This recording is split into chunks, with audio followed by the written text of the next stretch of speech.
Oh, don't you cry for me. The Reckless Ray. The Reckless Power Hour. Augie, what in the hell are you doing? You need to put those chairs in the shade next to the lemonade. People want to feel refreshed on their 4th of July.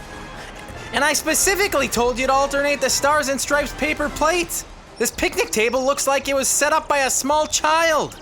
And the slip and slide, aimed at the alley. Are you trying to get someone killed? Little Tommy Wheeler's gonna end up like roadkill because you don't use your head.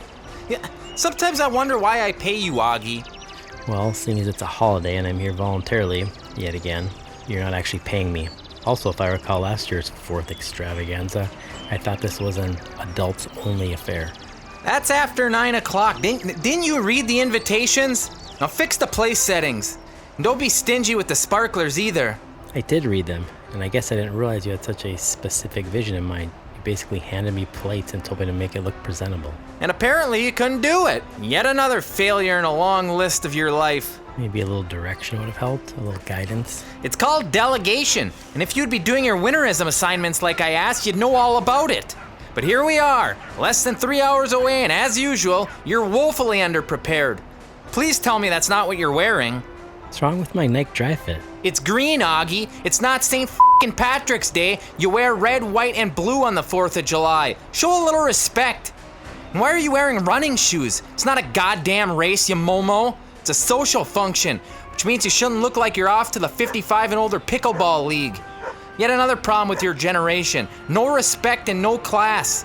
My day we dressed up for every social function there was, just like we were getting into our Sunday's best.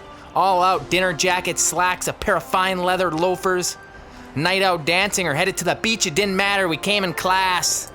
It's kind of silly and a bit overkill to me. A little like the grand illusion of people like you over 60 that seem to think everything they remember from their youth was magical. That's because you're an idiot, Augie. Now can you please change the direction of the slip and slide so little Tommy Wheeler doesn't wind up as red asphalt during today's glorious celebration of life and liberty?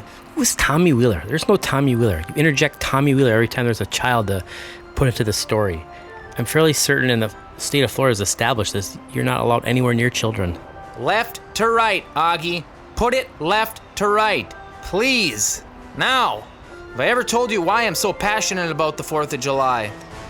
Multiple times, but I'm guessing. That's right, because we're celebrating freedom, liberty, when a small group of patriots, which, by the way, included my great-great-great-grandpapa Gene, rest your soul, Pappy, rallied against big government and unfair taxes and declared their independence.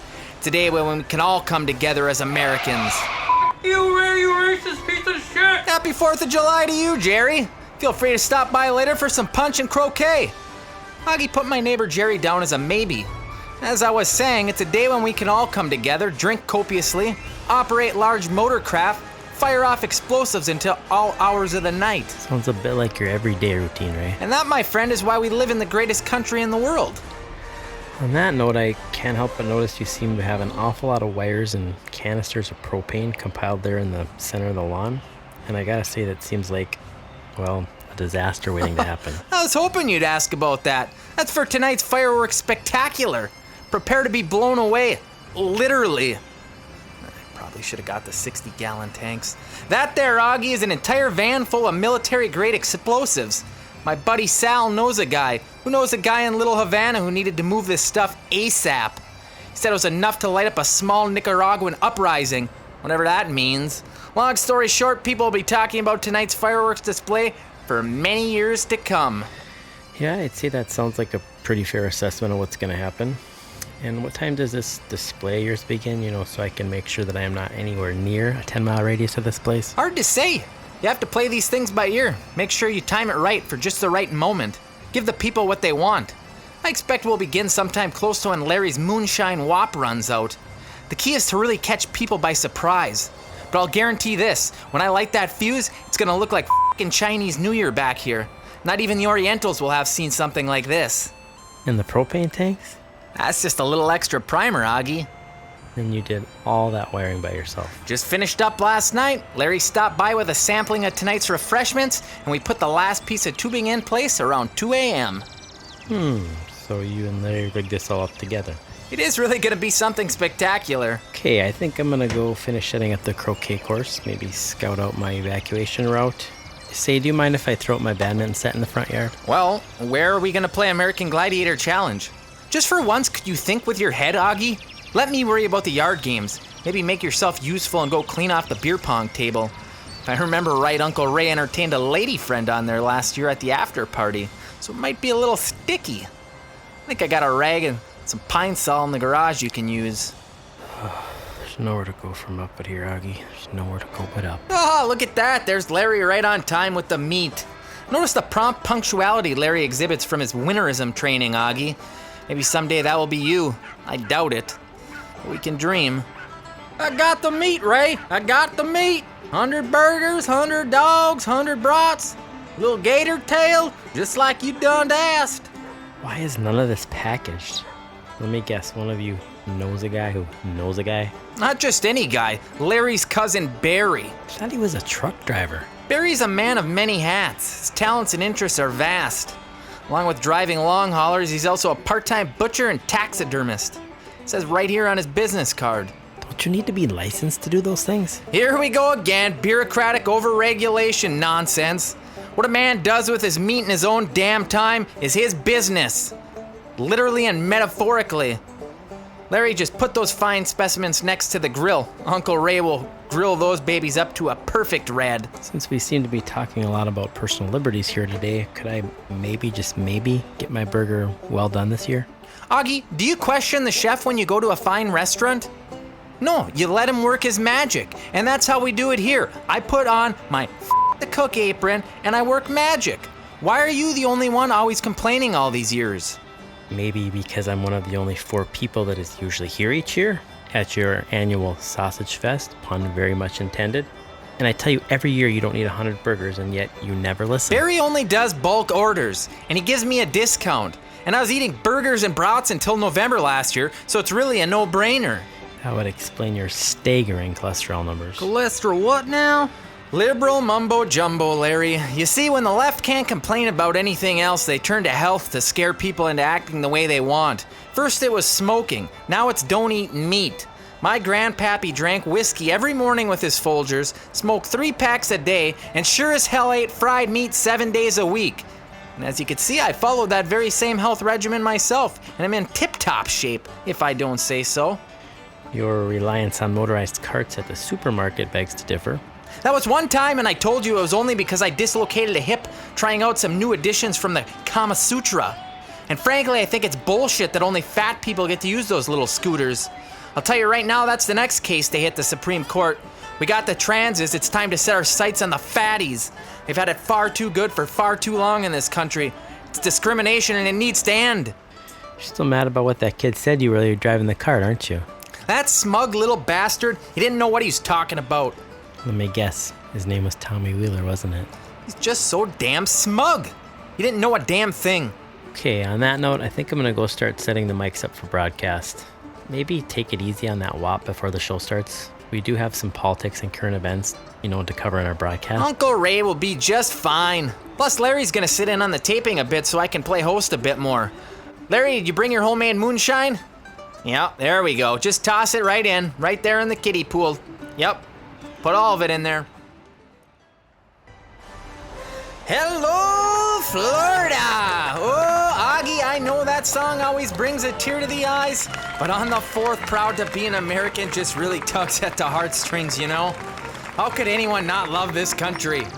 Yeah, that song is something special, especially on that 8th time, alternating between Lynyrd Skynyrd and James Taylor. Not even you, Augie, can bring me down on such a wonderful day. Maybe I can't, but I got pretty good money on the 15 glasses of moonshine you've been double fisting since 9 a.m. The sun is shining, the hooch is flowing, there's fresh kill on the grill, and the smell of freedom in the air. So forgive me for loving this country, Augustus, my boy. Come here, let me tussle that hair. All right, just put your hands down. I think maybe you should sit out a few of the next rounds of beer pong. That! The titties are on the line. You mean titles? No, I mean titties, my boy.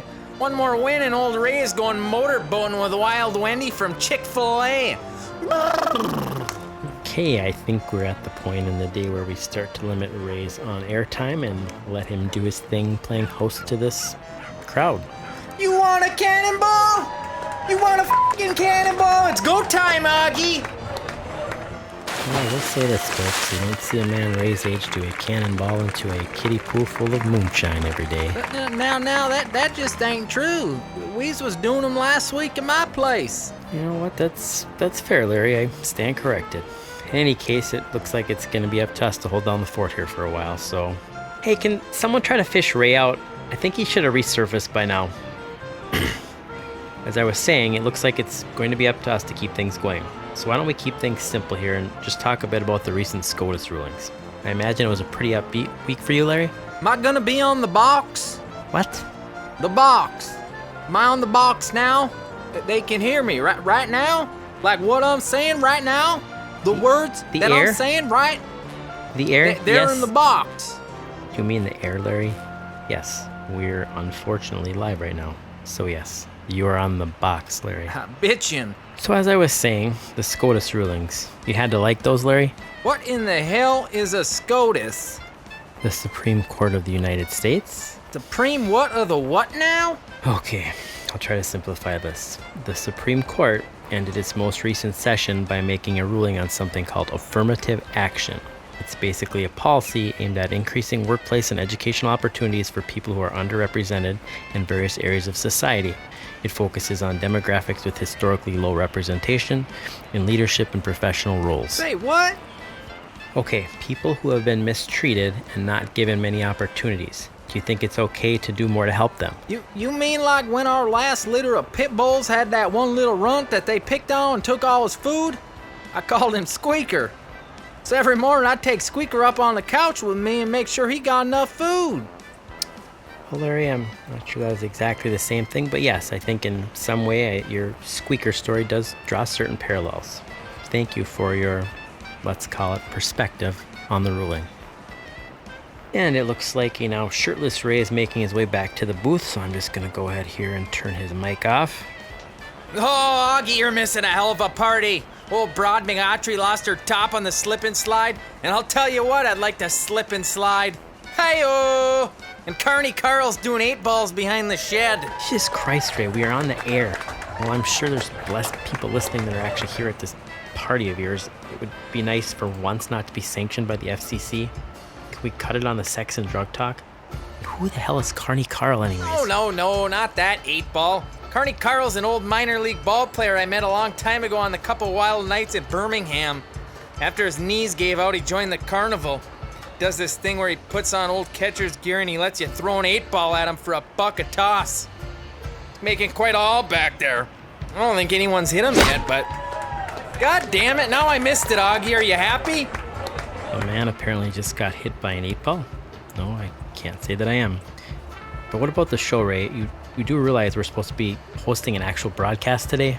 I understand making an ass of yourself is the standard, but you're just taking this to a whole new... All work and no play make Ray a dull boy, Augie. You take the stick out of your ass and play a round of American Gladiator. Okay, I'll tell you what. If you can have one serious discussion on politics to cover this last segment, I'll play a round of bocce. Bocce is for pussies, Augie. Unless you're gonna let people throw them at you like Carney Carl, play a real long game American Gladiator challenge. Fine. If you sit and talk coherently. What am I saying? It's not gonna happen. Okay, if you can sit and finish off the last segment you wanted to cover, I'll play one round of American Gladiator. You got yourself a deal. Fire away.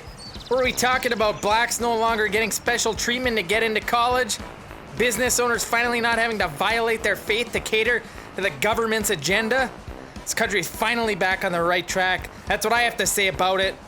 I hope the good Judge Thomas is restfully enjoying one of his Republican donor-paid luxury vacations right now, as a matter of fact, because he certainly earned it. There, we've discussed the news and a topic of your selection. It's time for American Gladiator Challenge. One, you keep calling it American Gladiator Challenge. And two, for the record, we didn't actually discuss anything because, a discussion requires 2 people. You sound like my 2nd and 4th wife, Augie. Or was it the 3rd? Anyways, we had a verbal contract. Talk politics and you gladiate. I think that's a word, isn't it? Don't you dare back out on us. The crowd is getting restless. Wants to see some action.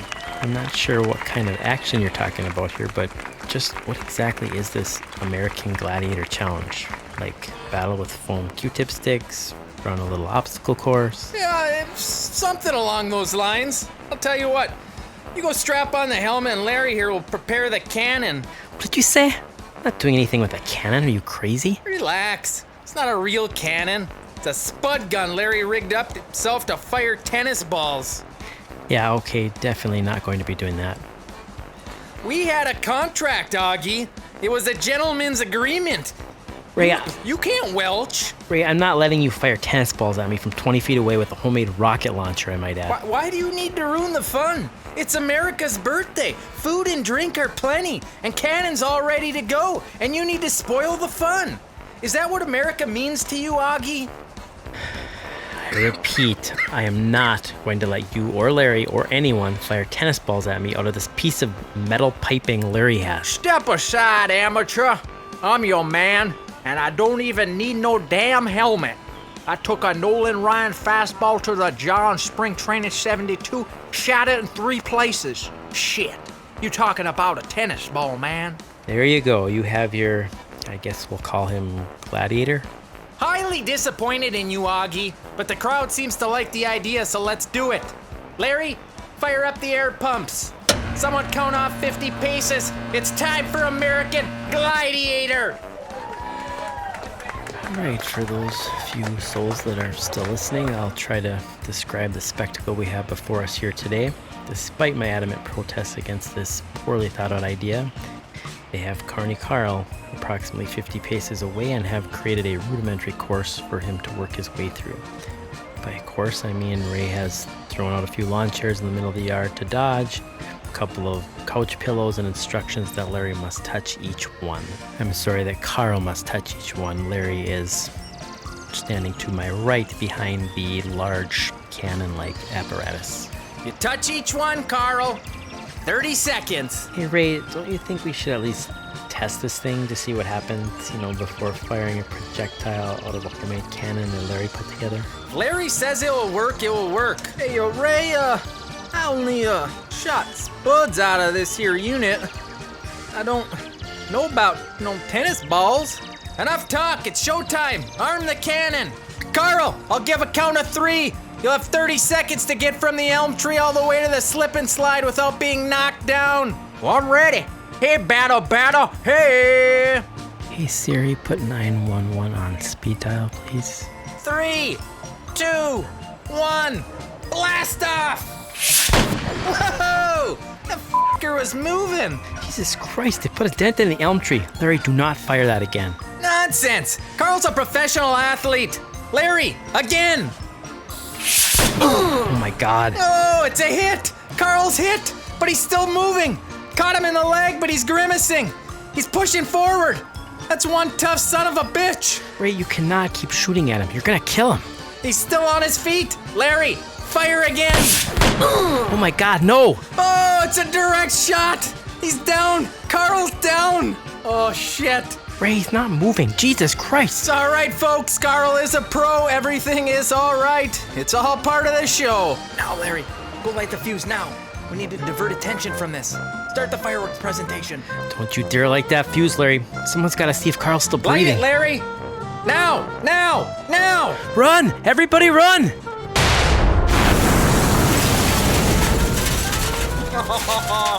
Oh, the humanity.